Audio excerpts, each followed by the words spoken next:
Muito boa tarde a todos. É um prazer estar aqui nessa casa. Realiza um trabalho tão interessante, tão importante para essa cidade, para essa região. E num dia muito especial para casa, para os trabalhadores, certamente. E a gente que, pelo menos eu que só vejo esse plano, a gente não está tendo acesso à festa que acontece lá em cima pelos olhos, mas pelo coração a gente também está na festa. Muito bem. É fundamental que nós façamos a nossa reflexão hoje, levando em conta o que está lá fora.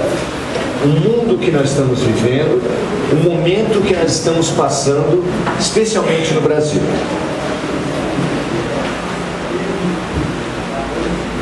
Por quê?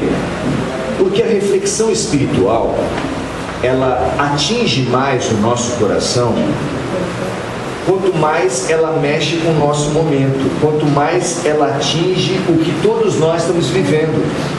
Porque cada um de nós aqui traz os seus dramas até uma casa de oração. Mas nós temos também o nosso drama coletivo como humanidade e trazemos também o nosso drama como Brasil. E o fato de estarmos passando por uma mesma vivência nos ajuda muito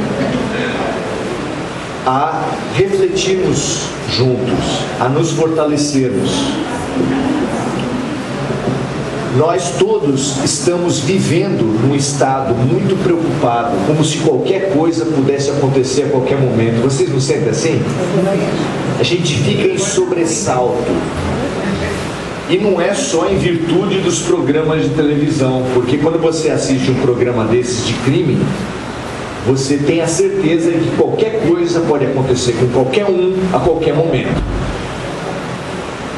Esse sentimento é muito perigoso e é muito mentiroso, porque nós que temos algum conhecimento da lógica espiritual, a gente sabe que não é verdade que qualquer coisa pode acontecer com qualquer um a qualquer momento, que só acontecem para as pessoas aqueles fatos para os quais elas estão preparadas e necessitadas. Um criminoso não pode atingir qualquer um. Esse negócio de bala perdida é uma criação humana. Não existe bala perdida do ponto de vista espiritual. Não existe nada perdido, nada ao acaso. Mas a sensação que a gente traz no peito é essa. E por isso nós precisamos conversar a respeito disso. Nós precisamos conversar a respeito disso, porque é esse o ambiente que a gente está vivendo. Esse ambiente está sendo da máxima preocupação também dos nossos orientadores espirituais. São seguidas as mensagens que eles passam ao Brasil, aos brasileiros, para que a gente possa viver o que a gente tem que viver, mas com proveito. Porque não adianta uma criança ter lição na escola se ela não tiver com atenção, com atitude de aprender. Se nós não tivermos com atitude de aprender, a gente passa pelas lições e vai repetir de ano. E olha, cá entre nós, esse negócio de repetir de ano com problema na política a gente já conhece. Porque há um tempo atrás a gente achava que com o impeachment de presidente o Brasil ia ficar bacana. Passou uns anos, olha nós de novo com o impeachment de presidente. E se a gente não aprender, sabe o que vai acontecer daqui a 5 anos? Daqui a 10 anos? A gente se encontra na rua, é isso? Essa é a tragédia da criança desatenta. Criança desatenta, repete de ano, e quem repete de ano vê as mesmas lições de novo. E se a criança desatenta vem até você e fala assim: puxa tio, puxa tia, puxa avó, eu não aguento mais ver as mesmas lições. Quem é a criança que está falando isso? Quem que não aguenta passar pelas mesmas lições todas as vezes? A gente. Pois é. O que a gente fala para uma criança desatenta que chega criticando, que não aguenta mais, se queixando de passar pelas mesmas lições? O que a gente fala? Para de reclamar. Para de reclamar e presta atenção na professora. Nesse momento solene, mais que nunca, a professora está em sala de aula. Qual a nossa atitude? Bolinha de papel, jogando um no outro. No meu tempo a gente puxava o sutiã na parte de trás das meninas, ficava tirando. A professora está em sala de aula, o que a gente faz? Desrespeita. Oi? Desrespeita. Desrespeita.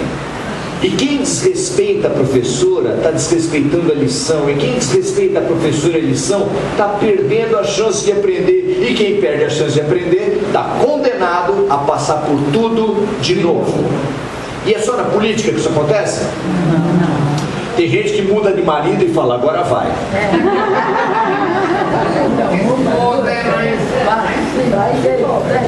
Né? Tem gente que muda de emprego e fala, agora vai. E muda de emprego e o chefe chato, o colega impertinente, continua lá, só muda de nome, muda de pessoa, mas continua tendo chefe chato. Muda de marido, continua tendo marido ruim. Muda de presidente, continua tendo presidente ruim. Nós estamos com lições repetitivas. E isso o mundo espiritual já tinha anunciado. Reencarnações repetitivas. Tem espíritos que estão na 20ª vida se suicidando. A nossa tragédia não é a dor. A nossa tragédia é a falta de atenção, gente. A dor, ela faz parte do aprendizado. Já a falta de atenção atrai repetição da dor. Ora, essa é a nossa tragédia. Pois Jesus está pedindo a nossa ajuda nesse momento. É a festa da mentora espiritual da casa, Dona Maria Modesto. Mas o mundo espiritual, muito preocupado conosco, está transmitindo para a gente um chamado de Jesus. Imagina quando o mestre morreu. Qual era o desafio que o mundo espiritual tinha? Imagina aqueles 12 discípulos, aqueles discípulos do jeito que eles estavam, que só sabiam falar o aramaico, que tinham poder nenhum, não tinham ascensão sobre sociedade nenhuma. Como é que eles iam fazer para divulgar e para manter acesa a mensagem de Jesus? Fale para mim.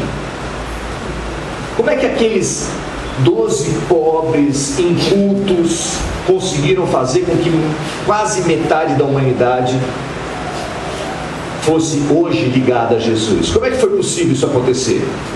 Eles tinham acesso aos meios de comunicação, né? Eles deviam ter acesso ao rádio, à internet.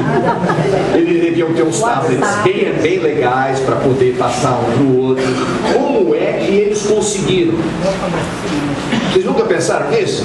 Que desafio enorme era conseguir fazer com que meia dúzia de pessoas sem poder, sem dinheiro, sem cultura, passassem uma mensagem para o mundo todo?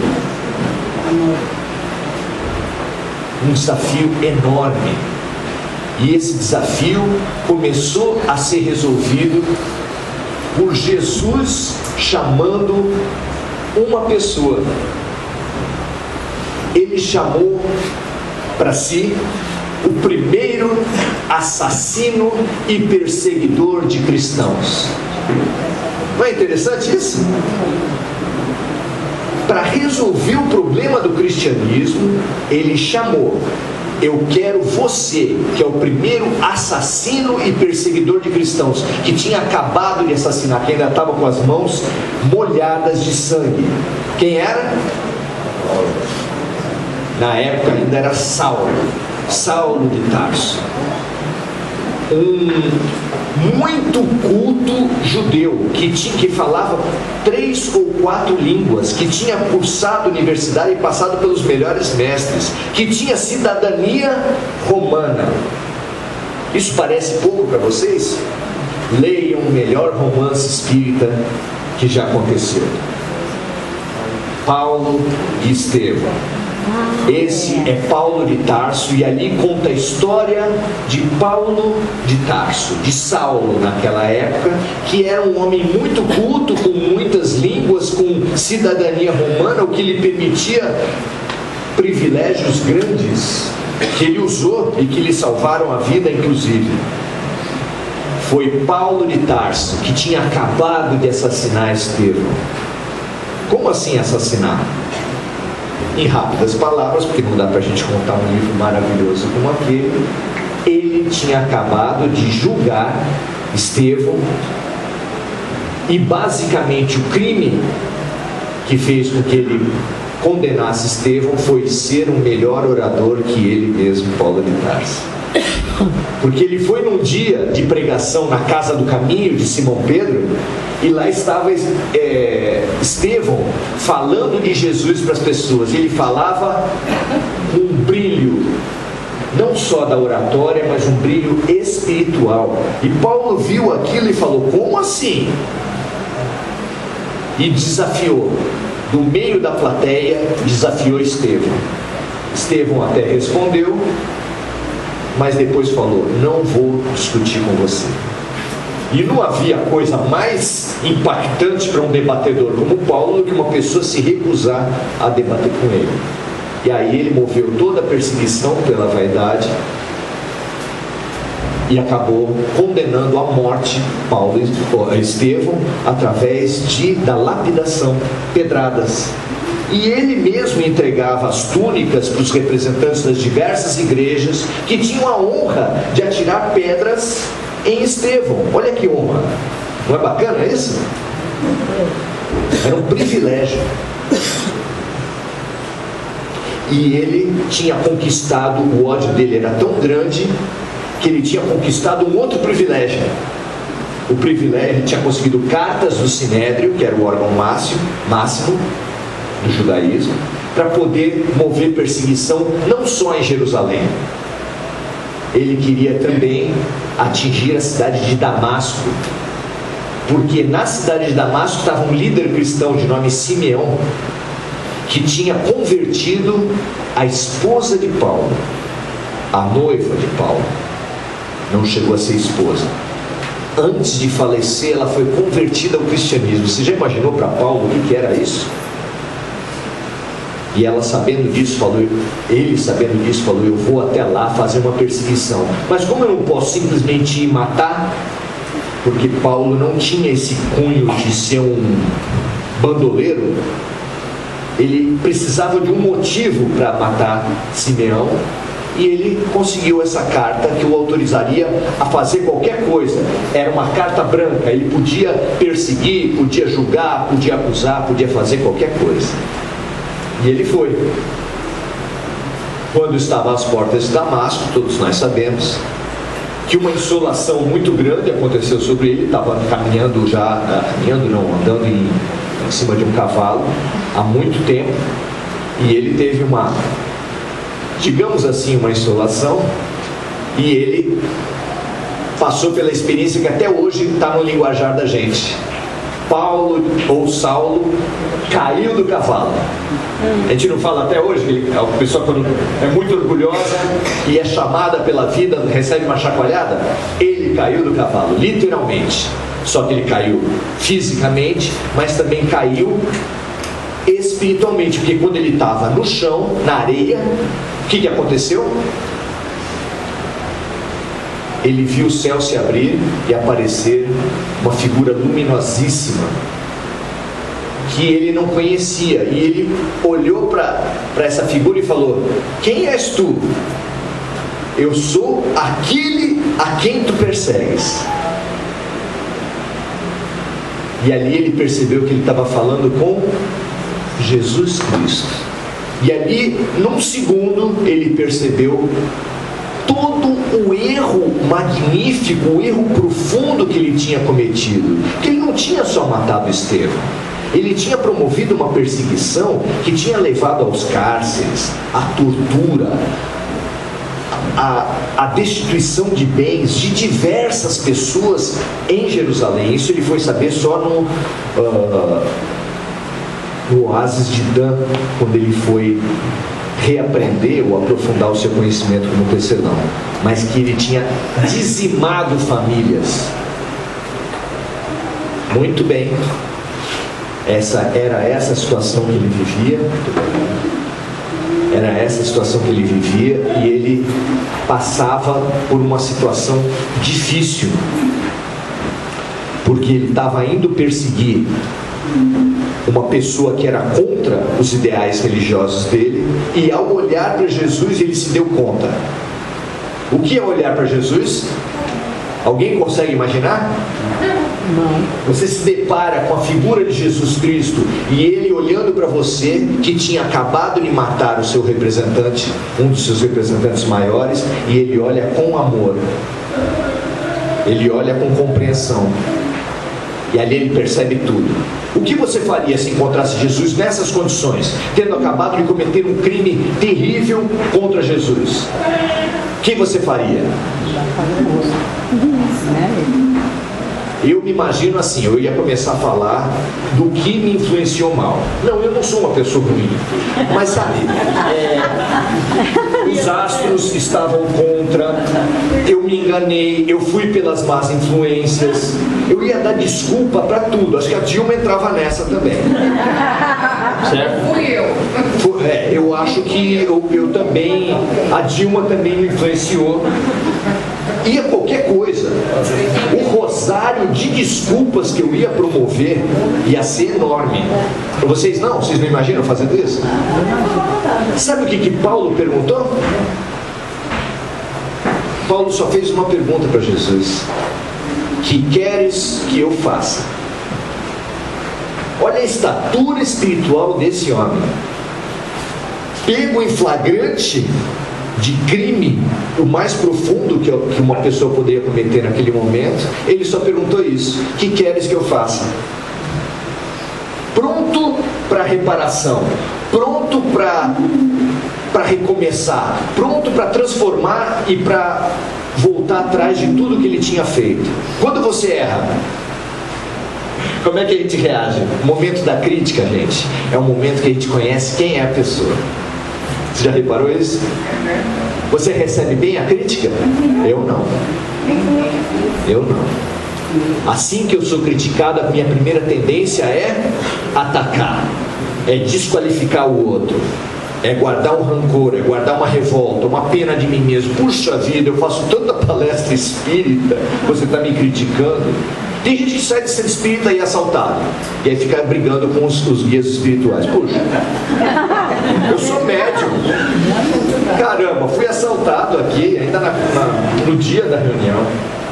Nós brigamos com a vida. Vocês brigam com a vida também? Todo mundo briga. Está calor? A gente briga no calor. Hoje não. Se está frio, ai que inferno. Se chove, meu Deus do céu. Se o marido tira vai lavar a louça, se não vai lavar a louça, puxa, nem se mexe. Se vai lavar a louça, mas não lavou do meu jeito. Deixa a pia molhar. Nós reclamamos de tudo. O queixismo é uma doença já. Existem livros espirituais a respeito do vício da queixa. O vício da queixa. A gente se acostuma a reclamar de tudo. Tem uma música, acho que da Rita Lee, que ela falava, criticava alguém e falava: sempre reclamando da vida. Sempre reclamando da vida. Agora, se você está numa sala de aula e reclama contra a lição, reclama contra a didática da professora, contra as provas, você está reclamando no fundo de quem? De você. É? De você mesmo. Não, você está reclamando de quem faz a prova, de quem dá a lição e de quem possui a didática, não é isso? Porque é a professora que é responsável por tudo. Mas a pergunta que vem é: quem é a professora do mundo? A vida. Quem é a professora do mundo? Quem é na mão de quem está a coordenação do nosso projeto pedagógico? Deus. Quem reclama da dor, quem reclama das dificuldades, está reclamando de quem? De Deus. Nós estamos reclamando de Deus, porque a professora da escola, ela erra e erra muito. Mas nessa escola, cujo dono é Deus, tem um diretor, que é Jesus Cristo. E você está reclamando de quem? De Deus ou de Jesus? Paulo não reclamou nada. E ele tinha consciência pesada? Naquele momento ele percebeu a profundidade do erro dele. E ele só perguntou: o que queres que eu faça? Vocês já fizeram essa pergunta? Para a vida. Quando a vida está te chamando, a vida chama vocês também? Ah, Maurício, eu nunca caí nas areias da praia de Bertioga, cego, e o céu nunca se abriu para eu ver Jesus. Eu acredito que isso não tenha acontecido com vocês. Mas a vida chama a gente? Como? Como é que a vida chama a gente? Para Paulo foi pelo amor, porque ele estava disponível. Mas tem umas pessoinhas que vem a lição do amor, vem, e não ouve. Como é que a lição do amor vem pra gente? A lição do amor vem assim, ó. Uma pessoa estranha tem problemas perto de você.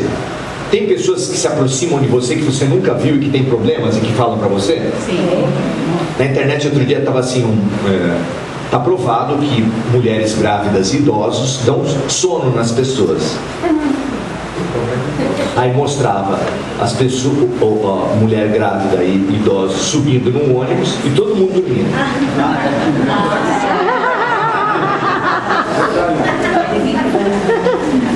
Dormindo com um olho e com o outro aberto, para ver para que lado ia, né? As pessoas pedem socorro para nós. O que é uma pessoa pedindo socorro para nós? Uma pessoa estranha. O que é isso? É um chamamento de Deus. Chamamento de Deus?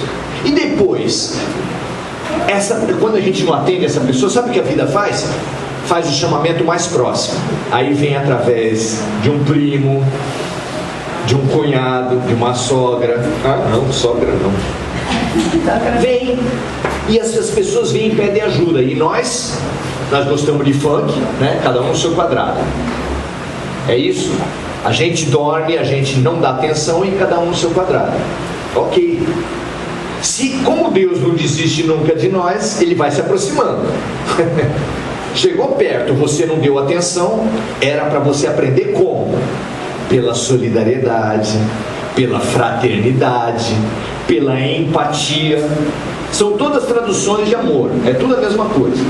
Mas é por isso, você se solidariza com alguém que está sofrendo, se coloca no lugar dele, ajuda e aprende a tua lição. É assim que Deus quer que a gente aprenda. A gente atende? Dorme no ônibus, a gente não presta atenção nas pessoas, vem familiar e você fala: não tenho nada a ver com isso. Quando a gente vai jogando as lições fora, a lição vai se aproximando e vai ficando mais dura. Como é que a lição vai? Aonde que a lição vai chegando? Se já foi de estranho para amigo, de amigo para parente, de parente distante para parente mais próximo, e você não deu atenção, vai chegar em quem a dor? Vai chegar em você. Então não é uma questão de Deus não mata mais a chata, não é uma vingança de Deus, não é Deus punindo. E quem vem pro Espiritismo, ainda com o ponto de vista de outras religiões, ainda vê um Deus condutor de cavalos. Cada vez que uma pessoa sofre, é Deus punindo. A lei do karma, que também não é espírita. Karma é uma palavra em sânscrito que vem da cultura hindu. A lei de causa e efeito vem para nós porque Deus está se vingando daqueles que fizeram mal. Será que é isso, gente?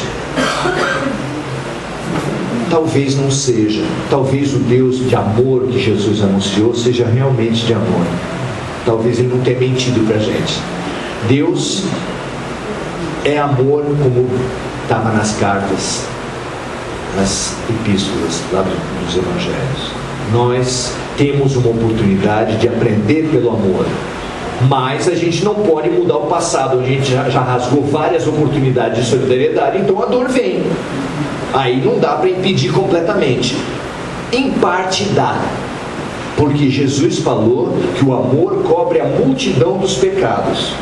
Se você tiver boa vontade e começar a se abrir, a se dispor para os chamados da vida, você pode até amenizar as dores que já estavam na sua programação reencarnatória. A história da Dona Cida, do Hospital do Fogo Selvagem, é uma história belíssima. Talvez só os mais experientes lembrem aqui do Hospital do Fogo Selvagem, que é uma doença que praticamente acabou. As pessoas tudo juntavam saquinho de plástico de leite para fazer as colchas, e Chico Xavier ajudando a coletar dinheiro para fazer o Hospital do Fogo Selvagem. E Chico foi que falou, foi Chico que elucidou o enigma da Dona Cida. Sabe quem foi Dona Cida?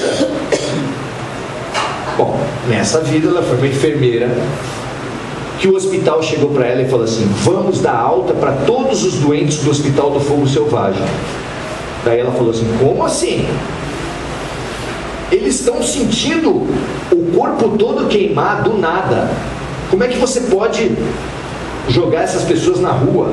Mas aí o administrador do hospital falou: olha, o que o governo passa de dinheiro é isso, nós gastamos mais, não dá conta, vamos ter que colocar ele na rua. E ela, como enfermeira, falou: não. E ele, como administrador, falou: sim. Quem você acha que ganhou? Ela nada, foi pra rua. Foi pra rua com um monte de doente, tudo vermelho, tudo com uma sensação de estar sendo queimado vivo, e foi pra rua com aquele monte de gente, pedindo ajuda das pessoas. As pessoas, ela encostava no portão das pessoas, as pessoas passavam um paninho com álcool depois que ela saía. Chegou o final do dia, ninguém tinha ajudado, ela levou para casa. Levando para casa, marido e filhos receberam de braços abertos, não é? Nada. Ou eles ou nós. E ela escolheu? Nós. Ela escolheu eles, marido e filhos, para fora de casa, e ela ficou com eles dentro de casa. E começou a recolher dinheiro, fez campanha, conseguiu comprar um terreno, era guarda. Perdeu todo o dinheiro da arrecadação e perdeu o nome dela também, porque todo mundo que tinha dado dinheiro para ela falou: ó, ladra. Pegou o nosso dinheiro e não saiu do hospital nenhum. O dinheiro foi embora. Ela falou que vou desistir. Daí o Chico falou assim: se você é ladrão, eu sou ladrão também. Vamos lá, vamos embora. E cataram dinheiro de novo, fizeram o hospital. E aí Chico aqui foi falar: em outras vidas, quem era a Dona Cida? Já ouviram essa? Não. Dona Cida era chefe da Inquisição num país da Europa. A Inquisição, para quem não lembra, mas a gente todos nós sabemos, escolhia as pessoas com maior poder aquisitivo para denunciar como herege. Por quê? Porque denunciando como herege, a igreja se apropriava dos bens dela. E denunciado como herege, queimava essa pessoa viva. Começa a alinhavar as coisas? E ela, chefe da Inquisição, tinha uma responsabilidade absurda. Todas as execuções estavam na mão dela. Ela era responsável. E ela tinha milhares de vidas a resgatar, milhares de crimes a resgatar, e falou assim: peraí, eu quero pagar à vista. Como é que paga à vista? Do jeito que Jesus ensinou, e foi o início por isso que eu comecei essa história. O amor cobre a multidão dos pecados. E ela fez tudo o que ela fez, repetindo na própria carne o que ela tinha proporcionado aos outros, porque ela tirava dos outros a família, ela tirava dos outros os bens, ela tirava dos outros o emprego e o nome, a respeitabilidade social. Porque se uma pessoa não morresse na fogueira, estava assassinada socialmente, porque um herege naquela sociedade era visto como pior que um pária. Então ela perdeu tudo, dedicou a vida para essas pessoas. Hoje praticamente a gente não ouve falar mais de Hospital de Fogo Selvagem, e ela resgatou tudo pelo amor. É muito interessante, esse é o caminho que Deus quer da gente. Mesmo quando você vem com doenças, exceto aquelas situações mais drásticas, uma criança que nasce com paralisia cerebral, que nunca vai conseguir escrever, fazer uma bolinha, um autista grave, mas exceto essas situações, nós vamos ter chances ainda de aprender pela solidariedade. Tanto é que aparecem essas pessoas para a gente, e você precisa perceber, todas as pessoas que se aproximam de você com pedido de ajuda, eles são portadores de Deus, portadores de uma mensagem, de um chamamento, de um convite de Deus. Vocês duvidam disso? Nós estamos em plena transição planetária, e é lindo nos evangelhos quando eles falam assim, que no fim dos tempos o Filho de Deus se assentaria no seu trono perante as nações e começaria a separar as ovelhas dos bodes, passando uns à esquerda e outros à sua direita. Imagina nessa sala aqui, né? Eu aí com vocês, aparece Jesus aqui e começa a separar a gente, uns para a esquerda, outros para a direita, e fala assim: os da direita estão salvos, os da esquerda já era. Qual é a primeira coisa que a gente pergunta para Jesus? O que eu fiz? Por quê? O que eu fiz de mal? O que eu fiz de bom? E Jesus explicou: porque eu estive doente no hospital e você me foi visitar. Eu estive preso e você foi me visitar na cadeia. Eu tive fome e você me deu de comer. Eu tive sede e você me deu de beber. E falou para os outros o quê? O inverso. Eu tive na cadeia, eu tive no hospital, eu tive fome, eu tive sede, e você... tô nem aí. Sabe a música? Tô nem aí. Aí não parou por aí a pergunta. Quando eles perguntaram assim: mas mestre, quando foi que isso aconteceu? Porque eu não me lembro de ter visto o senhor e de não ter dado assistência. Ele falou assim: a cada vez que nós ajudamos ou deixamos de ajudar um dos pequeninos do mundo, foi a mim que vocês ajudaram ou deixaram de ajudar. E isso fez a diferença entre as pessoas. O espírita, quando ouve falar de transição planetária, o ignorante, quando ouve falar de calendário maia, a pessoa, quando vê o sermão em Mateus 13, o sermão profético de Jesus, fala assim: meu Deus, eu quero saber como é que eu faço para passar de ano. É ou não é? Todo mundo que está na Terra hoje é multi repetente. Todos. Os 7 bilhões de pessoas que estão encarnadas só estão encarnadas por um motivo: não aprenderam a lição de Jesus. Essa é a má notícia. A boa notícia é: na escola de Deus, nenhuma carteira é ocupada sem razão. Então todos os que estão vivos na Terra, Deus tem esperança neles. Deus tem esperança em nós. Ah, mas tem serial killer, tem terrorista, tem corrupto. Tem corrupto? Tem terrorista? Tem violência? Eles estão vivos. Você já pensou a respeito disso? Eles estão vivos. Sabe por que eles estão vivos? Quebrou o computador de Deus e eles caíram aqui por erro. Foi isso? Se eles estão na escola de Papai do Céu, é porque Papai do Céu olhou fundo neles e falou: há uma esperança. Mas mesmo nos grandes criminosos, mesmo em Paulo de Tarso, mesmo em Maria Madalena, Jesus olhou fundo nos nossos olhos e falou: há uma esperança. Nós estamos vivos? Pode beliscar. Se nós estamos vivos, é porque nós temos chance. Ah, mas eu estou velho. Ah, mas eu estou criança. Ah, mas eu sou pobre. Ah, mas eu sou rico. Ah, mas eu sou nordestino. Não interessa.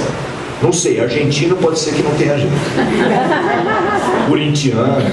Não. Se a gente está vivo, é por um motivo só: a esperança. Tem milhões, bilhões de seres querendo encarnar. Não sei se eles fizeram Enem, não sei o que eles fizeram, mas para conseguir estar aqui hoje, nós vencemos, nós conseguimos ser escolhidos entre tantas pessoas. E um motivo foi só: para a gente conquistar estar encarnado. É porque havia uma possibilidade, e há uma possibilidade. Quando não há mais possibilidade para a gente, o que acontece? Morre. Aí, simples. Você está vivo, tem chance. Morreu, pode ser que você já não possa mais reencarnar na Terra, porque aí já houve a tua última chance. Foi a prova de recuperação. Não era assim no tempo de escola?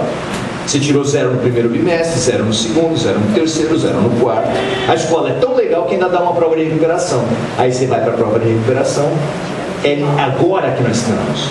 Nós estamos a horas da prova de recuperação. E nesse momento a gente precisa saber assim: bom, então o que eu preciso fazer nesse momento? Essa precisa ser a nossa angústia. A nossa angústia não precisa ser se a gente vai ser roubado na esquina. Se a gente vai ser roubado na esquina, caiu pra gente, é porque a gente precisava passar por aquela experiência. Ou você acha que não? Está escrito que não cai uma folha de uma árvore que não seja pela vontade de Deus. Você acha que há injustiça na terra? Que há vítimas? Tem alguma vítima na terra? Uma vítima só? Nenhuma. Nenhuma vítima na terra. Tudo que acontece tem uma razão de ser. Como é que Jesus explicou isso para a gente? O escândalo é necessário. O aparente mal, todo aparente mal é necessário. Mas ai daquele por meio do qual ele vier. É lógico que se um criminoso mata uma pessoa, a pretensa vítima passou pelo que ela tinha que passar. Mas o criminoso... Ah, mas Deus não precisava do criminoso? Não. O bem não precisa do mal. O bem tem os seus próprios meios. Isso talvez seja complexo para a gente entender. O exemplo que me surge mais forte em cima disso é o final da Segunda Guerra Mundial. Aviões a 40 mil metros, 40 quilômetros de altura sobre Nagasaki e Hiroshima. Ele olhava para baixo, tinha umas luzezinhas assim, era fogo antiaéreo, que não chegava nem na metade do caminho. Que risco tinha para soltar a bomba? Vamos lá. Nenhum. Zero. Crianças, deficientes, idosos, pessoas que não tinham nada a ver, todo mundo morando lá embaixo. E você com um botão aqui. O que você acha disso? Eles apertaram o botão. A bomba estourou. Até hoje na Europa tem milhares de bombas que não estouraram. Estão lá no solo. Na África está cheio de bomba que não estourou. Crianças mutiladas na África toda porque andam e estouram perdem as pernas em cima de minas. Aquela estourou. Por que será? Porque aquelas pessoas precisavam passar por isso. Deus precisava da bomba atômica? Claro que não. Na tsunami morreu mais gente do que nas 2 bombas atômicas juntas. Deus tem os seus próprios meios. Quem foi o culpado da tsunami? Quem carrega o peso espiritual da tsunami? Quem? Ninguém. É um fenômeno da natureza. Deus tem os seus próprios meios. A zika é culpa de quem? Você pode falar que todos nós que não conseguimos matar esse tal do mosquito, mas no final das contas, é do governo principalmente, né? Mas da gente também, porque não colabora. Mas basicamente a Zika está lá nos Estados Unidos, está na Europa, não é coisa de brasileiro, é democrática, né? Deus tem os seus próprios meios. A peste negra na Europa matou mais do que a Segunda Guerra Mundial. Então, o mal, o aparente mal é necessário. Nós precisamos perguntar. A primeira pergunta que tem para todos nós que sofremos é uma: você acredita em Deus? Todo mundo fala que sim, eu sei disso. Mas aí pergunta assim: o Deus que você acredita é bom? Claro. É justo? Óbvio. É todo-poderoso? Claro. Se ele é bom, justo e todo-poderoso, como é que pode ter a ideia da injustiça? Como é que você alimenta na tua alma a revolta ainda? Não há lógica. O primeiro desafio de quem sofre é aceitar que a dor veio como tratamento. Porque aluno que briga com a lição vai aprender? Não. Essa professora não presta. Essa lição é ruim. Esse exercício é difícil demais. Quem briga com a lição? Vocês brigam com a lição?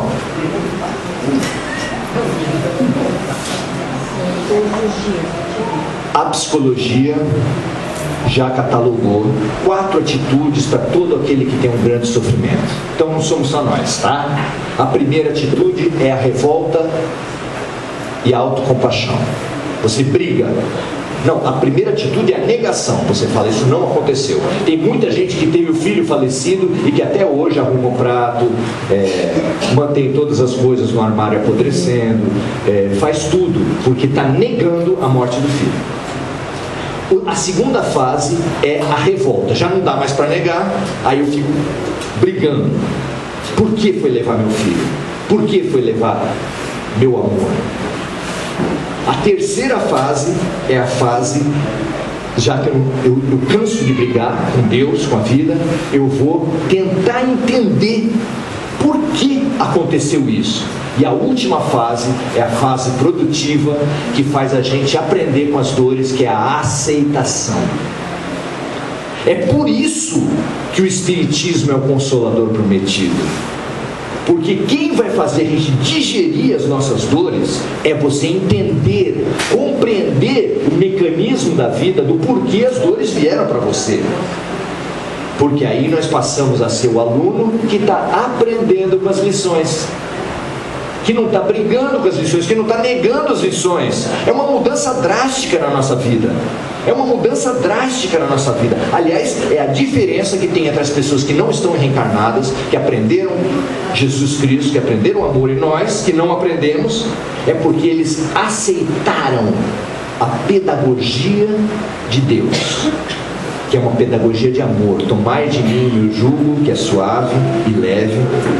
E é super suave, super leve. Quem transforma isso em pesado somos nós, que não atendemos ao chamamento do amor. Aí, como a gente não atende, é que nem gente com sono pesado. Vocês têm gente com sono pesado na família? Aí quando você chama, a primeira vez você chama, amorzinho, tá na hora.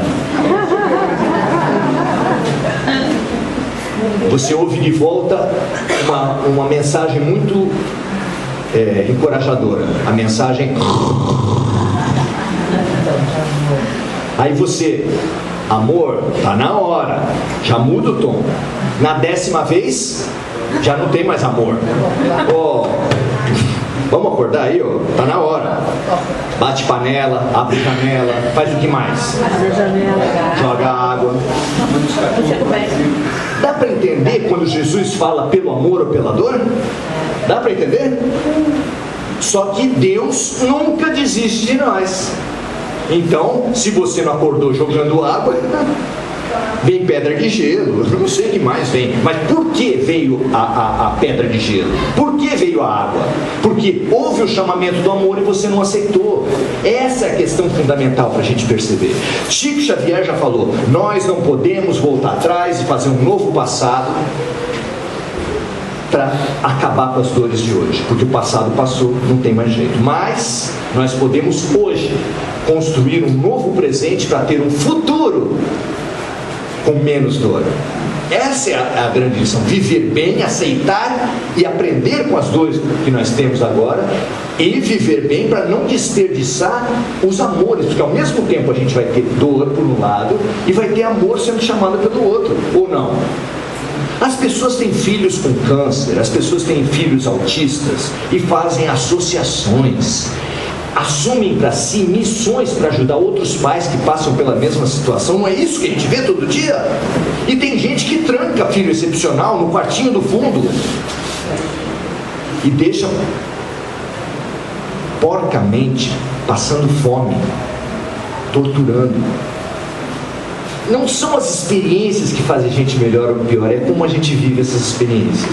E hoje, nesse momento mais crítico, nós precisamos aprender um mecanismo fundamental para viver bem. É a oração. Ah, estou bem, porque oração eu faço desde pequenininho, não é verdade? A gente não faz oração desde pequeno? A mãe ensinou para a gente desde pequeno. E a gente recita o Pai Nosso como a gente recita o hino nacional, que também a gente aprendeu desde pequeno. Ouviram do Ipiranga as margens plácidas de um povo heróico, um brado retumbante. O que eu falei? Nós estamos falando isso desde pequeno e não sabemos o significado. O Pai Nosso não pode ser a mesma coisa? Pai Nosso está no céu santificado. Você já viu jogador de futebol rezando o Pai Nosso? Eles gritam o Pai Nosso com raiva. Pai Nosso no céu santificado. Uma coisa assim impressionante. Rezar o Pai Nosso, recitar as palavras, ajuda no que na vida da gente? Se for só a palavra, não ajuda nada, não muda nada a palavra da gente. Nós precisamos aprender a orar, reaprender a orar, reaprender a orar. O que quer dizer o Pai Nosso? Cada palavra dessa, cada palavra ali tem um significado estupendo. Jesus foi o primeiro a chamar Deus de Pai. Antes era o Deus do exército, era o Deus que tinha ira e que você temia. Mudar do temor para a relação de pai e filho, que tem um sentimento muito diferente do temor, ou pelo menos deve ter, que é o sentimento do amor, é uma mudança fundamental na vida da gente. Orar parece a coisa mais simples do mundo, mas é a única maneira da gente tirar a cabeça fora desse círculo vicioso que a gente está. Porque você assiste o jornal, a tua vibração cai lá embaixo. Você com a vibração baixa, o sentimento e o pensamento baixos, você vai agir mal, você vai agir violentamente. Agindo violentamente, você recebe o que de volta? Violência. Mais violência. Recebendo violência, o teu pensamento vai ficar ainda mais baixo. Quando é que acaba isso? Essa pergunta é séria. Quando é que acaba o círculo do quanto pior, pior? Nós precisamos saber alterar esse círculo. Se você não souber alterar o teu ciclo vicioso, como é que você vai melhorar? Cada vez mais para baixo.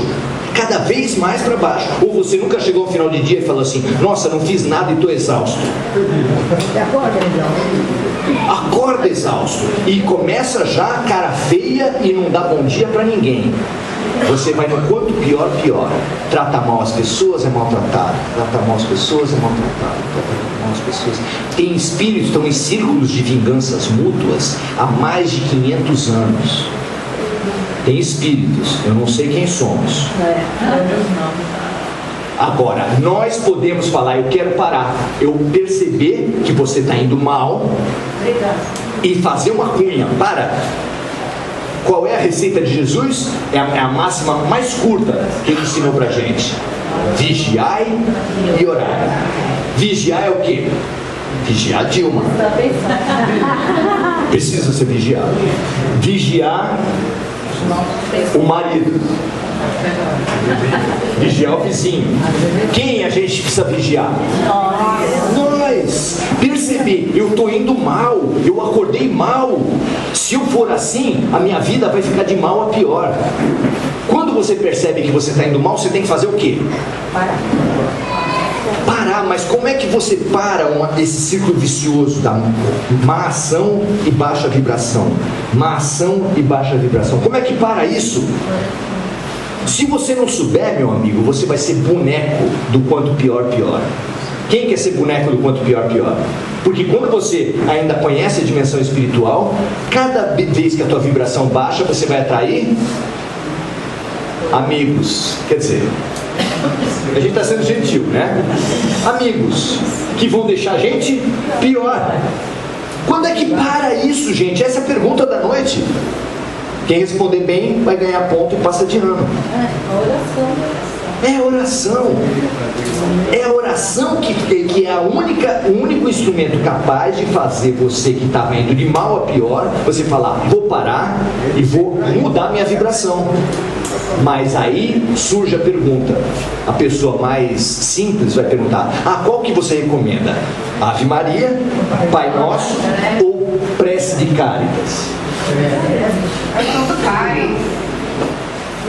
Eu li num livro espírita a seguinte cena. Uma moça queria voltar para casa e tinha um caminho que ela precisava cortar, que era daqueles caminhos escuros.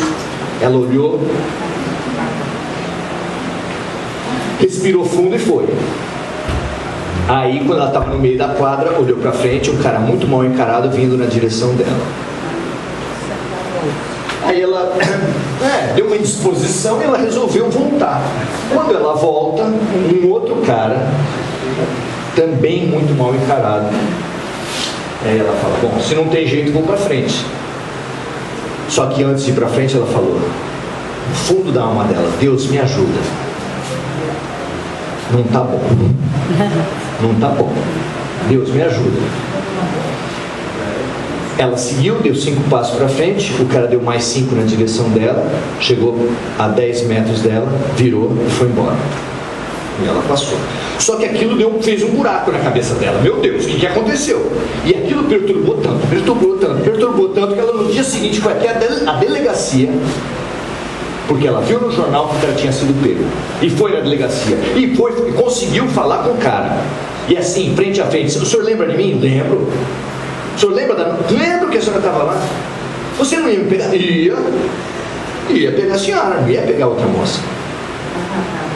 Por que não pegou? Eu ia pegar, mas tinha um cara grandão de branco desse lado, outro cara grandão de branco desse. Você queria que eu fizesse o quê? Virei, fui embora. Fui pegar quem estava sozinho. Nós somos livres aqui, eu não quero impor a minha crença nesse trecho do livro a ninguém. Eu creio nisso. Eu creio no poder da oração. Eu creio que se você está indo de mal a pior, a única maneira que tem é você mudar a tua sintonia. Muda a tua sintonia e abre a tua vida. Ou como dizia aquela música evangélica de muito tempo atrás, segura na mão de Deus e vai. Nós precisamos conseguir nos libertar do quanto pior, pior. E o Brasil e o mundo está de cabeça no quanto pior, pior. E os brasileiros? Do mesmo jeito. E os bertioguenses? E a tua família? E você? Que é a pergunta principal. O que você vai fazer para sair do quanto pior, pior, que é a lei dominante do mundo? Se você não souber fazer nada, se você só for uma folhinha que for levada na correnteza, se você não se achar nem digno de pedir alguma coisa para Deus, lembre-se de Paulo de Tarso. Paulo de Tarso, o assassino de cristãos, que foi o revolucionário, que espalhou o cristianismo por toda a Europa, andando a pé pelas cidades. Quem é indigno perto de Paulo de Tarso? Será que nós somos? Quem ninguém é digno, nós somos dignos, nós somos filhos de Deus, nós merecemos toda a consideração do Pai a ponto dele nos presentear com a vida. Nós estamos vivos, nós temos todas as possibilidades do mundo. Aprendendo a fazer oração e aprendendo a ter ouvidos para as pessoas que estão próximas da gente, nós vamos descobrir o poder da oração, o poder do vigiar, do orar e o poder da caridade. Com essas ferramentas, a gente abre a vida da gente, a gente abre o coração e a vida se transforma. Se a gente tiver ouvidos de ouvir, que a gente ouça. Obrigado, gente.